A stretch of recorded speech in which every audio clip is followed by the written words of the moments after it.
Hi, everyone. This is Caroline with the Expat Interviews Thriving Abroad, where you and I get the opportunity to talk, to listen, to hear stories from expats all over the globe that are doing amazing things. And they're not just living abroad, they're actually thriving and having wonderful experiences. And today, I wanted to introduce to you Dr. Carmen Brown. She's with ExpatMD, and she's going to tell us a little bit about it and her expat journey that is going to really wow you, I'm sure. Thank you, Dr. Carmen. Thank you very much, and thank you for having me. I guess as an introduction, I can tell you a little bit about my background and how I ended up here. And here for me is Melbourne, Australia. I've been here in Melbourne for 5 years now. Before I came to Melbourne, Australia, I was in New Zealand. So I was on the South Island of New Zealand, and we were there for about 3 years. So altogether, my expat journey has now gotten me to 8 years away from home.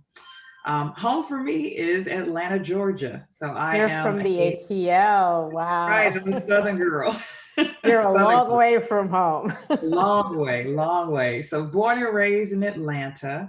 I did my medical school at Morehouse School of Medicine. So I'm really an Atlanta girl. And then kind of drifted further and further away from home. And I'm not really sure why that happened. I think jobs and life, that kind of thing.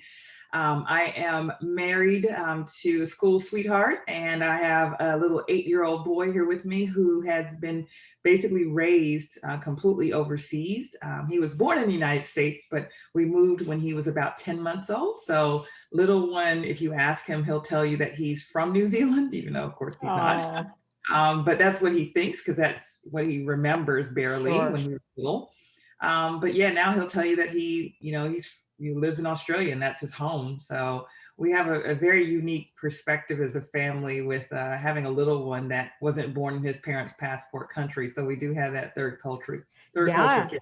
he will be a third culture kid. Oh, So it's interesting to talk with you because we are so accustomed, the majority of us, to expats who do the digital nomad.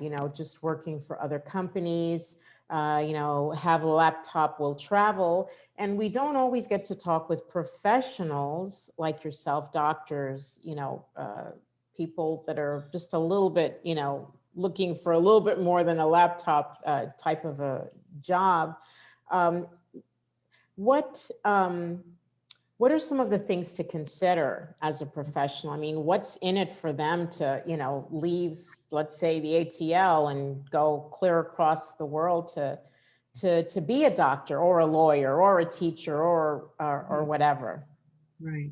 I think the first and most important thing, and one of the things that led me away, was exactly what leads, I think, a lot of expats away. I think the sense of adventure, but more so the balance between work and life. And I think that as Americans, we're cultured into thinking that it's only a certain way that you're supposed to work, work, work, pay, your bills, and then that's it. But when I had the opportunity to travel and talking to people from other countries, I realized that their concept was totally different. When we were traveling around meeting people and we were telling them, well, we're only going to be here for, a week. And they would be like, oh, well, where are you going next week? We're like, home, gotta go home, gotta go back to work. And it would boggle their minds that we didn't have these long, excessive holidays. And I didn't even know a holiday is not, we call it a vacation, but anything for them, 2 weeks or more is considered a holiday. And so that whole concept of having a balance, a true demarcation between, work and home life was just a very new thing for us. So I think that that's part of the reason why I was drawn overseas. And I know there's different ways that people do it, but I think as professionals, so if you're a teacher, engineer, a doctor, a lawyer, there's professional societies in all these different countries. And I think the very first thing that you can do is when you decide where you'd like to be, use those resources, look into those professional societies and see how, your degree may translate over into that particular country, and whether or not you can make it work. Yeah, I think that that would probably be a first step. And you'd think that maybe as a professional, you would kind of know these things, but I feel like a lot of people don't even think about that, like the possibility of, wow, I'm a teacher, I'm an engineer, maybe I could get work in another country. So that's very interesting. So you moved to New Zealand. Now you're in Australia. And what has it been like, the transition? Now, obviously, your son is very well acclimated, but what was it like for you and your husband as a couple? What was that like? I think initially the transition to New Zealand was so very opposite of what we were used to. We moved from city life to literally a country town in New Zealand, and it was so opposite from what I expected and what I'd had before, but it was almost like literally every day was embarking on an adventure, even though it was real life. And like you said, when you're set up somewhere, when you have a job, when you have, your 9 to 5 and you're working, you start to realize that this is actually life. And then you get a chance to create basically a new life around that. So things that we never experienced before, like we weren't really outdoor people per se, but when we got to New Zealand, all of a sudden, a lot of our life, revolved around hiking and biking and, things that are really geared towards outdoors because that's something that's very a part of New Zealand culture and ethos. So it was nice getting a chance to start over and to experience some other things that, might interest you that you've never gotten a chance to, to experience before. Would you say there are lots of opportunities now for professionals, not just where you are, but in general, abroad or countries looking for professionals? I would definitely say yes. I think that now that we're in such a global society, there is a nice flow of people across borders in different places. So I don't like people to think in that restrictive mindset. And like you had mentioned before, a lot of professionals, especially, didn't even notice that they could do this movement. And so I think that there's a lot of things opening up, and especially in Australia and New Zealand, because they're very vast countries, especially Australia. It's vast, and there's a significant need for professionals, especially in the IT, computer industry, teaching. But there's so many opportunities available. So I would definitely say if someone's interested, this is somewhere that they can take a look. That's good. And you created a website where anyone can go and get more information if they'd like to take it a step further. But if I could just ask for a little sneak peek, is it a lengthy process? I know in the United States, when you come from another country, it is very difficult to get set up professionally. Is it a step down as far as the process goes where you are? Yes, I think it is. It's a significant step down from the United States. So anyone that knows any friends or family members that are trying to come to the United States, it could be 5, 10 years that they before they can actually get a green card if they're going through a lottery system and not through like the H-1B visa or something. So um, for I would say Australia and New Zealand, it's a lot faster. You're faster meaning anywhere from 4 months to a year depending on exactly which visa plan that you're coming on and also your age because there are some age requirements. The company I started ExpatMD because over the almost 8 years I've been here, I'd helped several doctors who had put their hands up and said, oh, I'm interested, I want to come overseas, and how do I do this? And for years I was helping them just here you go, let me give you the information that I got.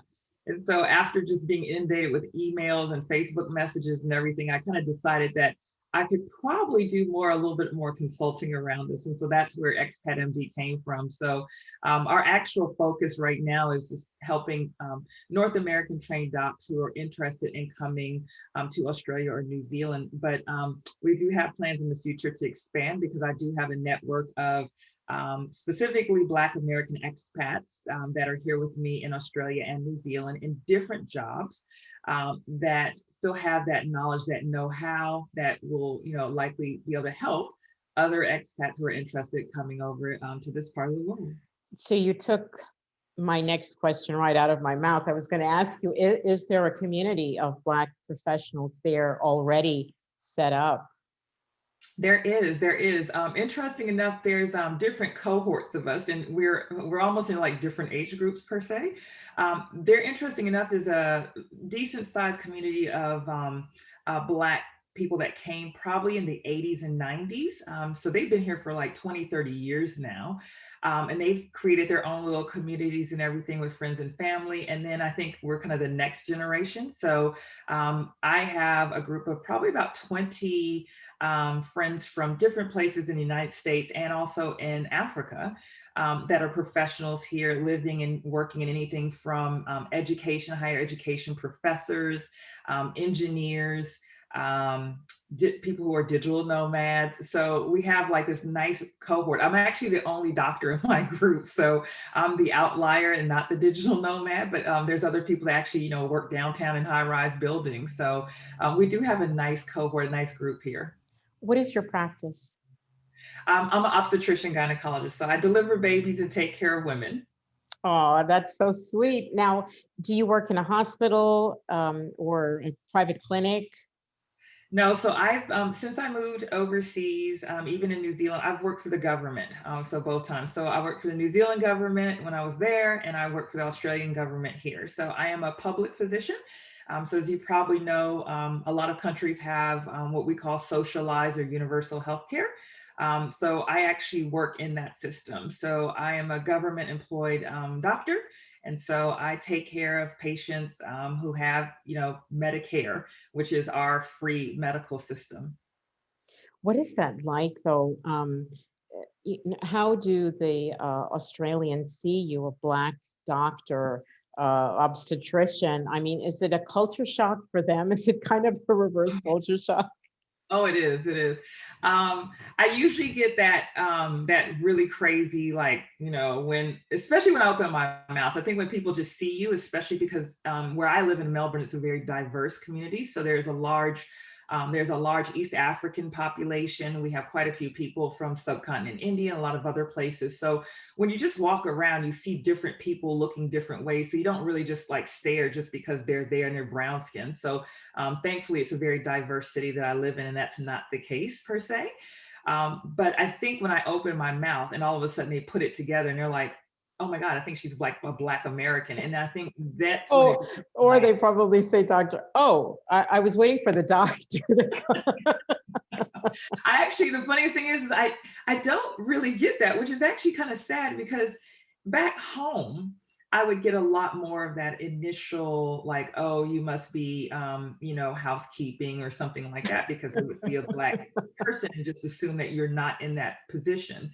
But here, there's not that automatic, oh, you must not be the doctor. There's an immediate understanding that you are the doctor, and they're shocked because it's a Black American and they've never met one before. A lot of people have never spoken to a Black American or seen a Black American. So I think a lot of times there's that real interest, and then they want to learn more about, why are you here? I answer that question, I think, probably 10 times a day.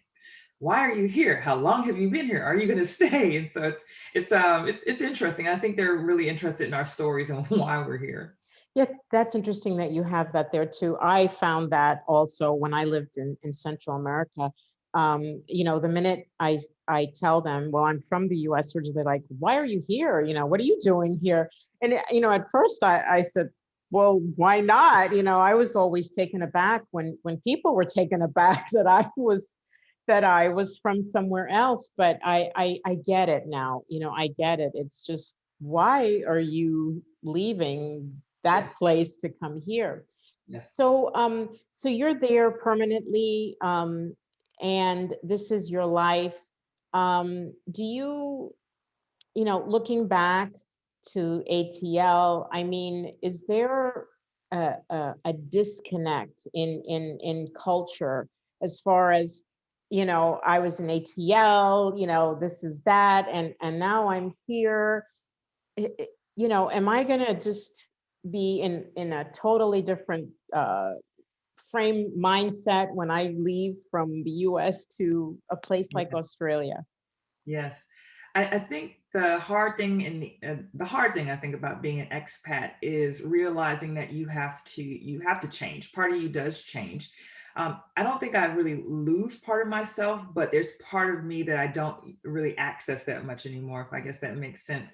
So like there's things about, being a girl from Southwest Atlanta that I can relate to when I talk to friends and family back home, but there's even my friends here who are Black Americans, but maybe from like Chicago or Philadelphia or New York, we can't vibe because they don't really understand that experience I have from being from Southwest Atlanta. But I believe that, if I were to go home to visit, I would probably have a bit of that reverse culture shock, but I'd probably fall right back into like, this is still home. I will always be from there. I will always be a child of Atlanta and a child of Georgia, and that's just what it is. But I think that I'm enriched in a different way because I come back with all these experiences and this knowledge and, being able to tell friends and family about how incredibly different it is somewhere else where, you can have people in your office that are from like 10 different countries and all having those different experiences and like learning bits and pieces off of them. So I think it makes me a probably more well-rounded person at the end of the day. Yep, it's definitely a different experience. Doctor, I wanted to ask you one quick other last question. For you're there with your spouse and your son. For someone who's single, I always like to ask about that. What would life be like there if I were a single professional? Good question. I really think, I guess it's a really hard question to unpack because I think it depends on exactly what their goals are as far as dating and whether or not they're willing to expand their horizons a bit. So I would be lying to tell you there's like a ton of, Black American men here that are single because it's not. I can count on my hand. I don't know how many there are. There's not that many. So it's not that many of them.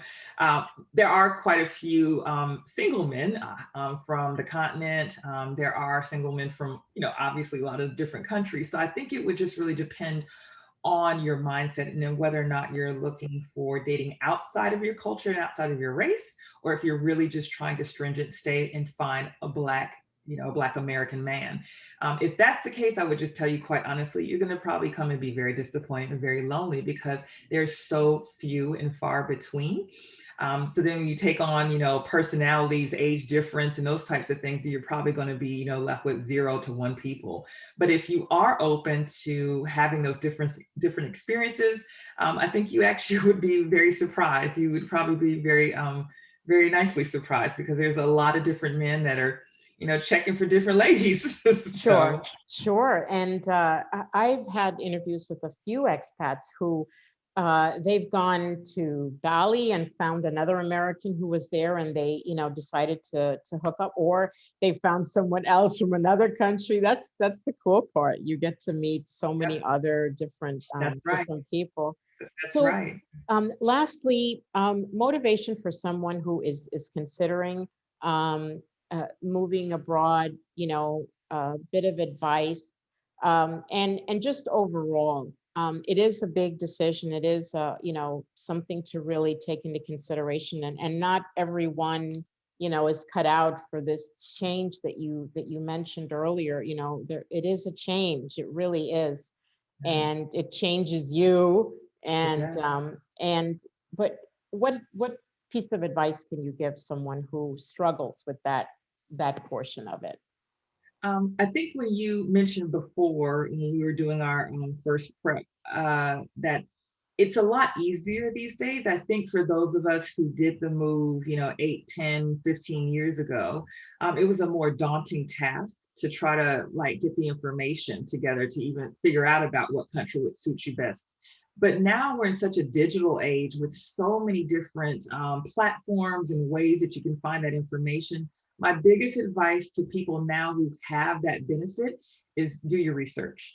I know it sounds really corny, but you literally can spend hours on Facebook, Instagram, LinkedIn, all these different sites where you can find these people, ask those questions, and read about their stories.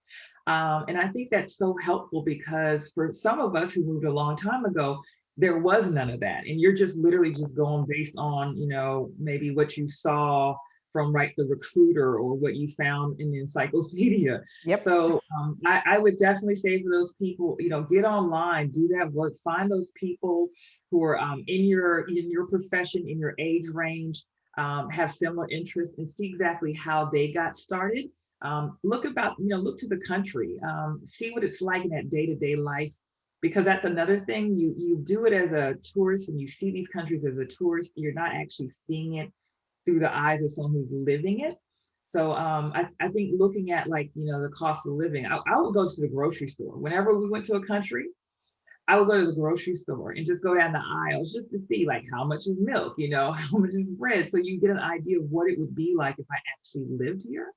I think that would be the biggest piece of advice that I couldn't give to my old expat self, because we didn't have those types of resources. But for people now, considering now, man, you have so much available. Yes, that is so true. How can we find you? So you can reach me on ExpatMD on Facebook. That's also the same handle that I use on LinkedIn. So just ExpatMD. And I also do a blog about my life being overseas with my little one. So my 8-year-old son is autistic. And so I keep a blog about life with him, being an overseas expat mom, and just life around raising him and learning the special abilities that he has. And that's Autism Dr. Mom at blogspot.com. Oh, we're going to put a link for it below so folks can check that out. Dr. Carmen, it has been such a pleasure to spend these moments with you. Thank you for sharing your story, your life, and we hope and pray that you have many, many more blessings for the future and a beautiful life there in Australia. And for those of you that would like more information, please connect with Dr. and get that step, take that first step that you need to make it happen. Thank you, Doctor, again. Thank you so much for having me. I appreciate it. My You have pleasure. a good day. Bye-bye.